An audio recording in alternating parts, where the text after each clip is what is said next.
Ça, c'est la vérité. Je vais fermer cette parenthèse, on va avancer. Alors, il y a des vaccins non systématiques. Euh, Ces vaccins non systématiques sont des vaccins qui typiquement ne sont prescrits que dans certaines conditions. Par exemple, ici aux États-Unis, un militaire qui a reçu un ordre de mission pour aller, par exemple, au Gabon,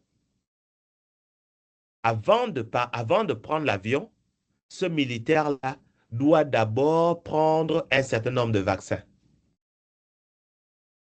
OK? Parce qu'on lui dit, vous savez quoi, vous partez où? Vous allez au Gabon? Vous savez qu'il y a la fièvre jaune au Gabon.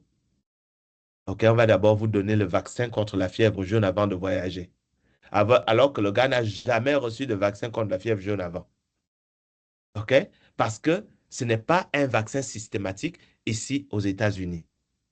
Or, le vaccin du MMRV, c'est systématique. Pour aller à l'école ici, vous devez prendre ce vaccin. Je vais vous le montrer.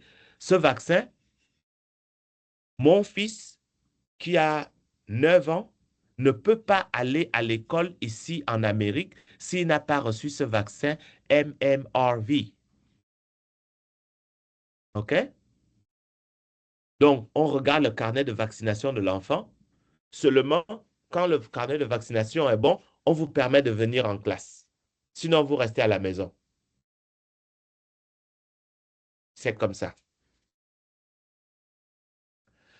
Donc, euh, les vaccins non systématiques sont des vaccins qui sont approuvés par le CDC, mais qui ne sont donnés que dans certaines conditions, comme par exemple les personnes qui voyagent ou les personnes qui vivent dans certaines régions endémiques, parce qu'il y a des régions ici, l'Amérique est tellement grande euh, qu'il y a des régions chaudes, il y a des régions humides, il y a des régions sèches, il y a des régions froides.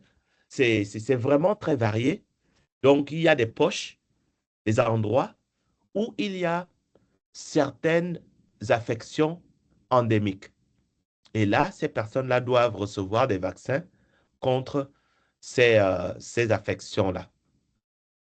Les gens qui travaillent dans euh, certains environnements professionnels, ok, comme par exemple dans le milieu médical, ok, euh,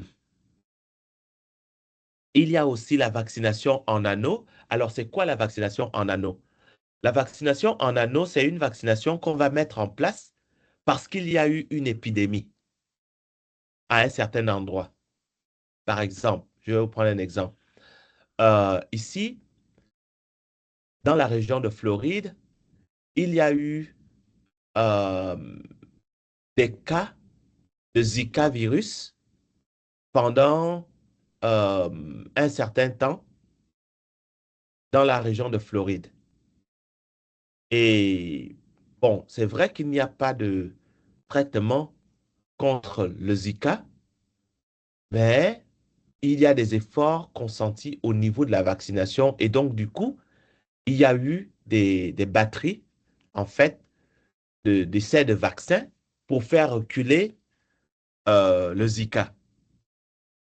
Donc, nous, ici à Ohio, qui est une région chaude, qu'est-ce que je raconte, froide ou tempérée, si vous voulez, il n'y a pas le moustique qui donne le Zika ici à Ohio. Mais il y a le moustique qui donne le Zika en Floride. Donc, du coup, les gens de Floride vont recevoir certains traitements que nous, on n'a pas besoin de recevoir. OK? Je vais fermer cette parenthèse. Le CDC, enfin, j'ai déjà parlé du CDC qui publie régulièrement des, comment on appelle ça?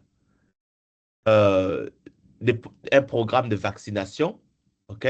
J'ai déjà parlé de ça. Euh,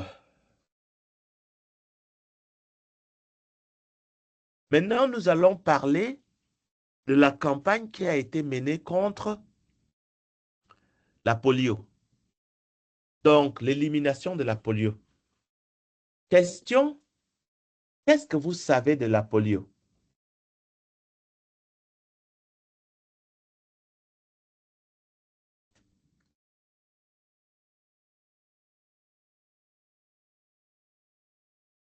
C'est une question adressée à la classe, hein.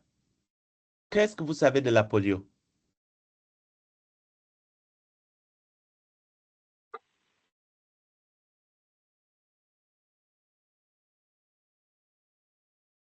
Quelqu'un? Monsieur, Oui? la polio, c'est une maladie qui affecte les yeux. La polio, c'est une maladie qui affecte les yeux. Qu'est-ce que le reste de la classe pense?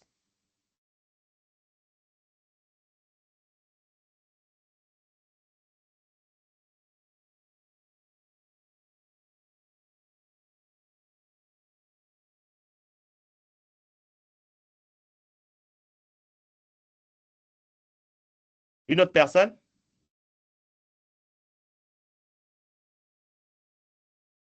Monsieur, la polio est une maladie du système nerveux. Je ne sais pas s'il faut dire ça comme ça. Oui, oui, effectivement. Bon, alors Et déjà, la polio... la- Oui, allez-y. c'est une maladie contagieuse qui atteint le système nerveux, Oui, causée c'est par une un... maladie Oui, c'est une maladie contagieuse qui atteint le système nerveux et non pas les yeux. D'accord?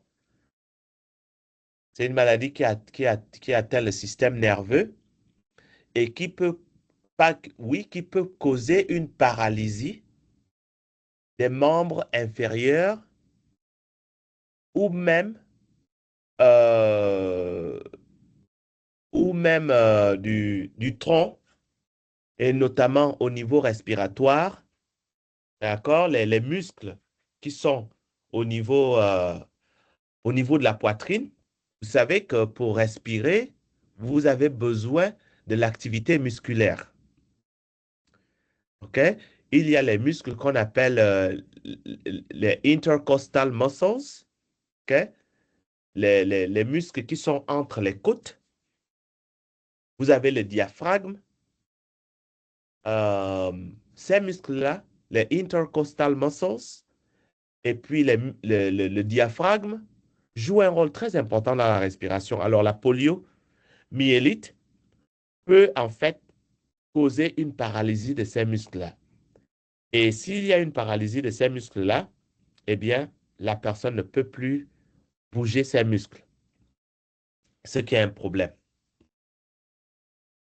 Donc, alors, la poliomyélite, c'est une maladie qui est causée par un virus, d'accord?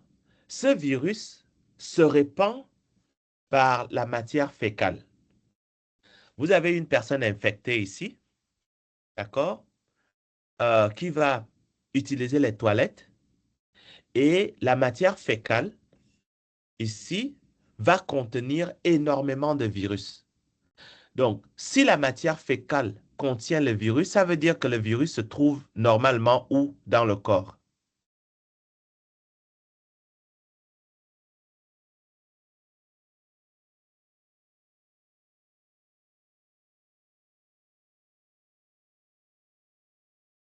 Monsieur, dans le gros C'est intestin. OK. Dans le tube digestif en général, oui. Dans le gros intestin en particulier, oui. OK? Donc, euh, dans la matière fécale, le virus va se retrouver dedans et cette matière fécale-là va contaminer l'environnement. Si vous touchez la matière fécale, évidemment, vous allez être contaminé par les mets. Euh, si les gens font leurs besoins dans la nature, ce qui se passe régulièrement dans des coins reculés, eh bien, les insectes vont contaminer l'environnement y compris les eaux de surface, les aliments qu'on cultive, parce que les insectes se promènent, donc ils amènent les virus partout.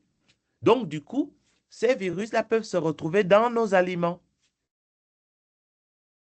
Et lorsqu'ils se retrouvent dans nos aliments, eh bien, nous allons consommer ce virus. Et ce virus va se retrouver dans notre système. Alors, euh, vous voyez ici, nous avons une image assez moderne, pas assez moderne. Vous voyez une personne qui est aux toilettes et qui est au téléphone en même temps. Alors, je vais vous poser une question. Combien d'entre vous se sont retrouvés dans les toilettes en train de faire leurs besoins et d'être au téléphone en même temps? Je ne vous demande pas de dire que vous l'avez fait, mais vous allez vous reconnaître que ça, c'est une pratique qui existe. D'accord? Donc, vous n'avez pas besoin d'être au village, penser que oui, la personne est juste allée faire son besoin derrière la maison ou dans la forêt ou je ne sais pas trop quoi. Non, non, non, non, non. OK? À la maison, à Kanda, OK, vous pouvez être dans votre toilette en train de faire vos besoins dans une toilette tout à fait moderne et toucher le téléphone et se nettoyer et se retrouver avec le virus de la polio sur son téléphone, dans sa bouche, ainsi de suite et compagnie. Donc, ça, c'est comment, en fait, le virus de la polio se distribue. Et maintenant, ce virus de la polio, lorsqu'il arrive, il va dans le système digestif. Et dans le système digestif, il va se Monsieur, propager. Oui, oui, allez-y. s'il vous plaît, j'aimerais savoir, par exemple, comme certaines maladies, par rapport à, on va dire ça comment, le virus de la polio. Je pense le poliovirus, si je ne me Uh-huh. trompe pas, bah, Oui. qui est de base d'abord pour que l'homme le contracte, où il vit d'abord de base, vous pouvez le retrouver. Je ne sais pas s'il faut dire son hôte d'abord avant d'être chez l'homme. S'il faut dire ça comme ça. Ça, ça, c'est une très bonne question. Alors, croyez-le ou pas, le virus de la polio n'a jamais été comment on appelle ça, euh, isolé dans l'environnement. En d'autres termes, le réservoir du virus, c'est l'homme.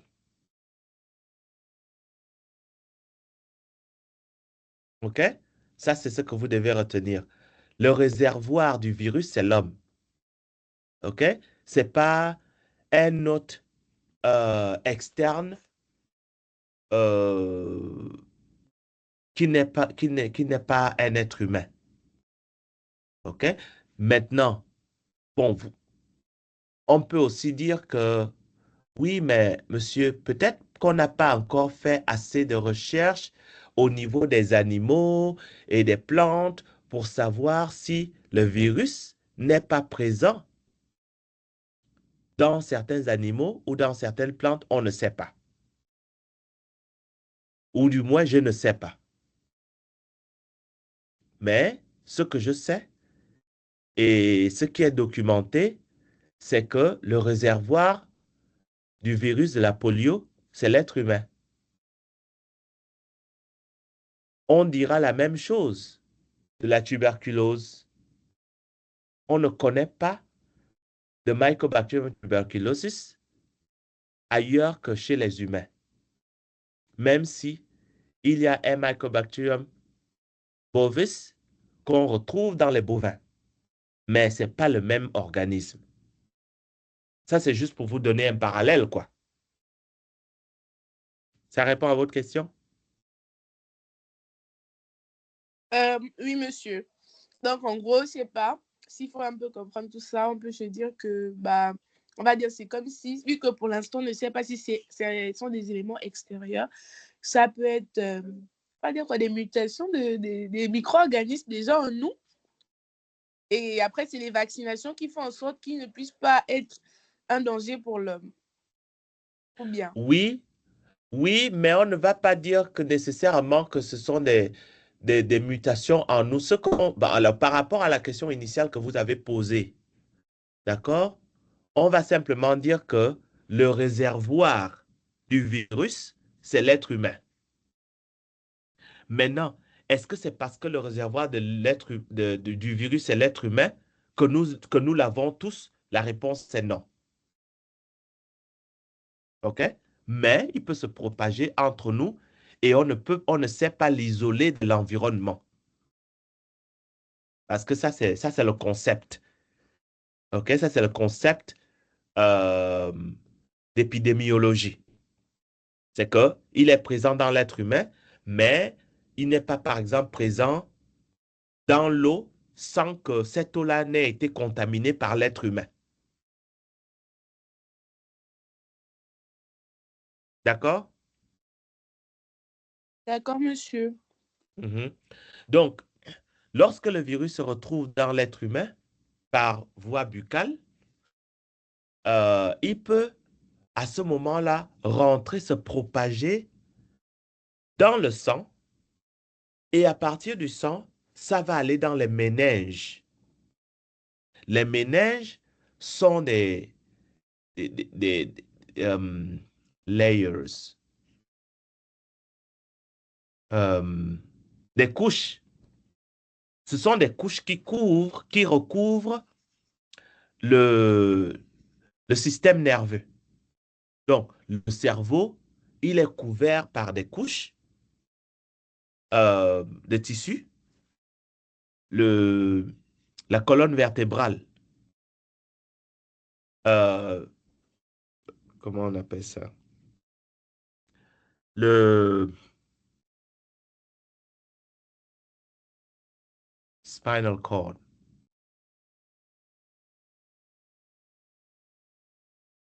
Mince, j'ai des difficultés pour trouver ça en français. Euh, le spinal cord, qui est en fait, bon, la colonne vertébrale, si on veut, mais la partie du système nerveux central, le spinal cord, euh, est aussi protégé par les méninges. Donc, lorsque le virus rentre dans les méninges, ça crée une méningite. Et cette méningite-là peut en fait provoquer un dysfonctionnement du système nerveux central et particulièrement au niveau du spinal cord. Et comme le spinal cord, ça contrôle plusieurs organes, y compris les muscles, les muscles des membres inférieurs peuvent être paralysés, comme vous le voyez ici. Les muscles du tronc peuvent être paralysés et ça peut éventuellement conduire à la mort. Alors, je vais un peu vous montrer comment l'Amérique, pendant la Deuxième Guerre mondiale, a fait face à la poliomyélite. Je vais peut-être sortir de cette présentation. Je vais vous montrer quelques... OK.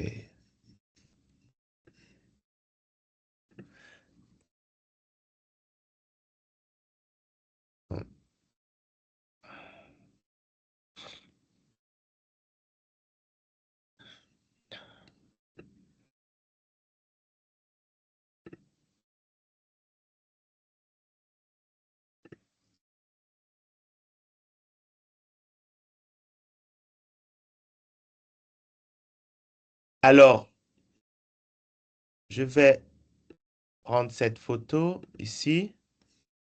Je vais la mettre...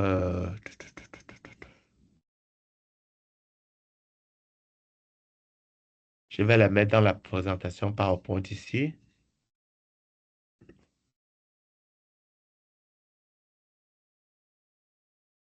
OK. Oups. Alors, vous voyez mon écran, n'est-ce pas? Oui, monsieur. OK. Oui, monsieur.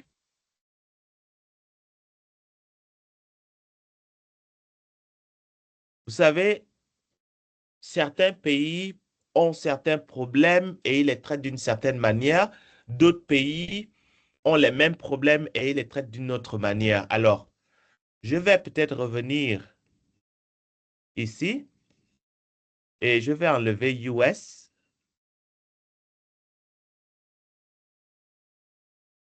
et mettre Afrique.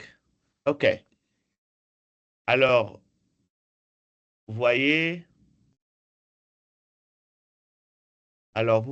vous avez vu des gens qui sont dans cette condition, n'est-ce pas?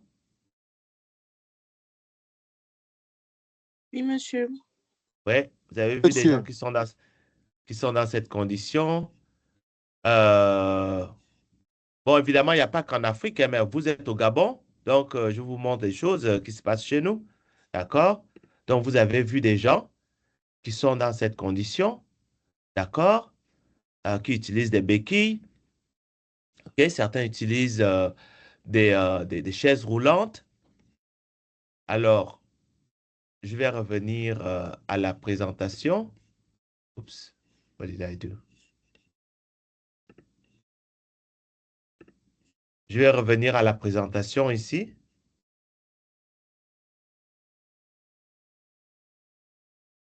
Alors, décrivez-moi ce que vous voyez.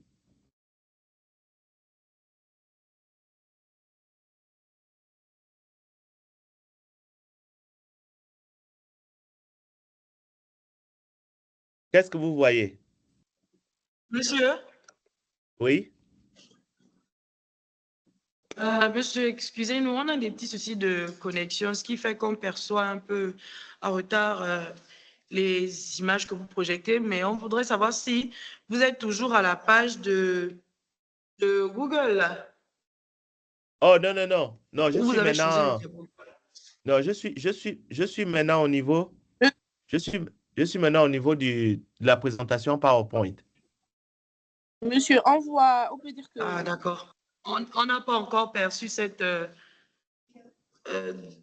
d'accord, on vient de voir. OK. on Donc, il y voit a un retard des, dans la Merci. communication.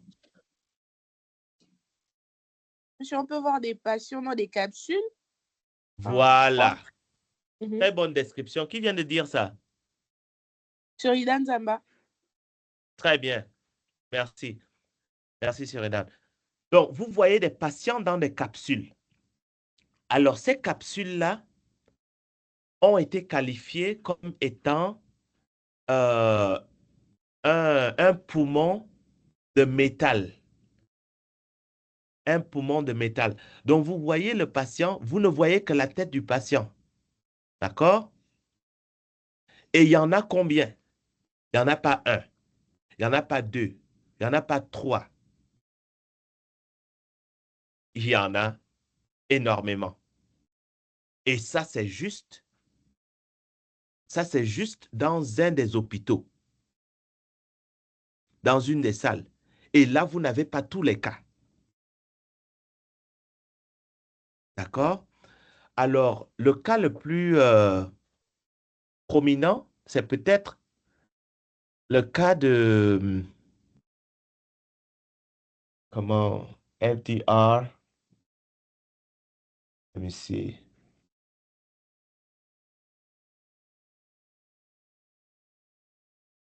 Oops. Franklin D. Roosevelt. Vous avez entendu parler de Roosevelt, l'ancien président des États-Unis? Oui, Oui, monsieur. monsieur. Oui, monsieur. Oui, monsieur. Alors, qu'est-ce que vous savez sur qu'est-ce que vous savez sur sa santé? Pour là, moi, perso, je ne sais pas. Monsieur, après ça, j'ai une question par rapport aux capsules. Oui, Donc, allez-y avec la capsule. vous avez vu une rubrique, enfin, sur un homme qui ne pouvait pas vivre dans le milieu extérieur. Il vivait dans ses capsules. Donc, genre, il n'y avait que sa tête Vraiment, il a fait, si je me rappelle pas, plusieurs années. Vraiment, il disait que dans cette capsule lui permettait de vivre et tout, les conditions nécessaires parce qu'il ne pouvait pas être dans le monde extérieur de ce que j'ai lu, si je me rappelle un peu bien. Du coup, moi, je me disais, dans le cas de la polio, ça servait à quoi, les capsules? Pardon, pourquoi Eh bien, vous savez que la poliomyélite, elle est paralysante. Alors, je vais vous ramener ici. OK? Irreversible paralysis. Paralysie irréversible. Tu ne peux pas revenir en arrière. D'accord? Mais ça, c'est au niveau de la jambe ici, là. OK? Donc, ça peut être une jambe, ça peut être deux jambes. Mais imaginez que ce soit à partir de la tête jusqu'en bas, à partir du cou jusqu'en bas.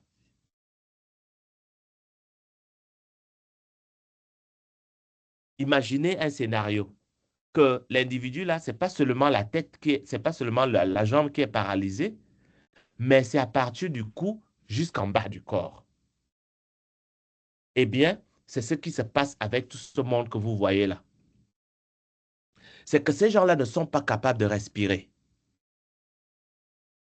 Et donc, sans l'assistance de cette capsule, ces gens sont morts. OK? Mais il y a quelqu'un qui a eu l'ingéniosité de fabriquer une machine qui va être un poumon artificiel. Et cette capsule-là n'est rien d'autre qu'un poumon artificiel. OK? Monsieur, Oui? est-ce que ça veut, puisque les machines là sont qualifiées de poumons artificiels, est-ce que ça veut dire que en réalité, les gens qui sont dedans sont morts? Ils sont morts déjà. Non, ils ne sont pas morts. Ils ne sont pas morts. Ils reçoivent de l'oxygène. Ils reçoivent de l'oxygène à partir de cette capsule-là.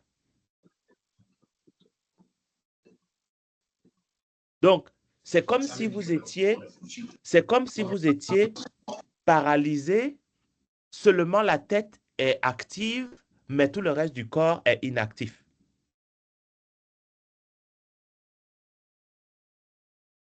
D'accord? Et ça, c'est ce qui s'est passé aux États-Unis. Alors, je vais revenir à FDR, Franklin D. Roosevelt. Alors, Roosevelt était le premier président américain qui a été atteint de la polio. Alors, je vais vous répéter ça. Franklin D. Roosevelt, c'était le premier président américain, enfin le seul d'ailleurs, qui a été affecté par la polio. Et c'est lors de la présidence de Franklin D. Roosevelt que les premières dames ont commencé à jouer un rôle important dans la politique américaine. Avant cela, puisque les présidents étaient valides, ils pouvaient se déplacer comme ils voulaient, eh bien, la femme n'était pas souvent présentée. C'était toujours l'homme qui était présenté. Mais quand le problème est arrivé avec D. Roosevelt, il fallait que quelqu'un aille le représenter dans certaines situations et c'est pour ça qu'il déléguait certaines activités à sa femme. Et c'est là où on a commencé à voir pour la première fois aux États-Unis ce qu'ils ont appelé maintenant les premières dames. Ce que vous appelez au Gabon maintenant la première dame. Cette première dame-là a commencé à faire des activités à gauche et à droite. Comme vous voyez les premières dames au Gabon faire des fondations et compagnie. Eh bien, par Madame Franklin D. Roosevelt. OK? Et il y a eu beaucoup de recherches faites sur la poliomyélite. Et quand le vaccin a été découvert, Franklin D. Roosevelt a en fait commandé le CDC de pouvoir euh, développer une politique de vaccination contre la polio. Et dès qu'ils ont vu l'efficacité de ce vaccin contre la polio et ils ont vu les effets néfastes de la polio dans leur pays, ils ont dit que, ben, on va rendre ce vaccin disponible à d'autres pays. Et c'est comme ça que le vaccin contre la polio a commencé à être utilisé à travers le monde. Donc, ça, c'est quelque chose de vraiment concret que les Américains ont connu dans leur chair. Donc, ce n'est pas qu'on va juste leur dire que oui, les vaccins, ça marche. Ils le savent parce que vous voyez la photo ici, ça n'existe plus ici en Amérique. OK? Donc, ça, c'est... je vous partage aussi ici, là, une image euh, qui vient d'être publiée par la Société américaine de microbiologie, parce que je fais partie de cette société-là, la Société américaine de microbiologie. Donc, ils ont publié ce dessin qui en fait parle de l'effet de la polio sur, sur les enfants.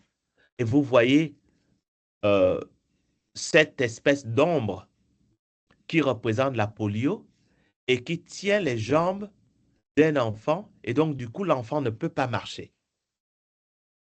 OK? Et le dessin dit ceci. Help me win my victory. Aidez-moi à remporter ma victoire. Join the March of Dimes. Rejoignez la marche des dîmes. Alors, les dîmes aux États-Unis, en fait, le dollar représente 100 unités de quelque chose qu'on appelle le cent. D'accord? 100 cents représente $1. Maintenant, ces 100 cents-là, au lieu d'utiliser les 100 cents, parce que c'est énormément de pièces, il y a des pièces de 10 cents. Ces pièces de 10 cents-là, on les appelle dimes. Donc ça, c'est une campagne de levée de fonds. Oui? Oui?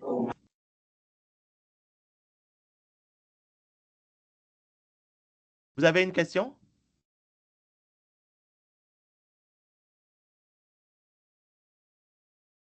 Vous m'entendez? Oui, monsieur, on vous entend. OK. Nous étions déconnectés un petit moment parce qu'on a perdu la connexion. OK. Donc là, vous avez un cas de levée de fonds pour lutter contre la polio. Donc, donner ne serait-ce que 100 francs. Bon, je vais mettre ça en termes de CFA. D'accord? Donc, Sabine, donnez 100 francs. L'autre, donnez 100 francs. Donc, chacun va donner un dime. Donc, 10 cents. Et avec ces 10 cents-là, on va supporter la recherche sur la polio.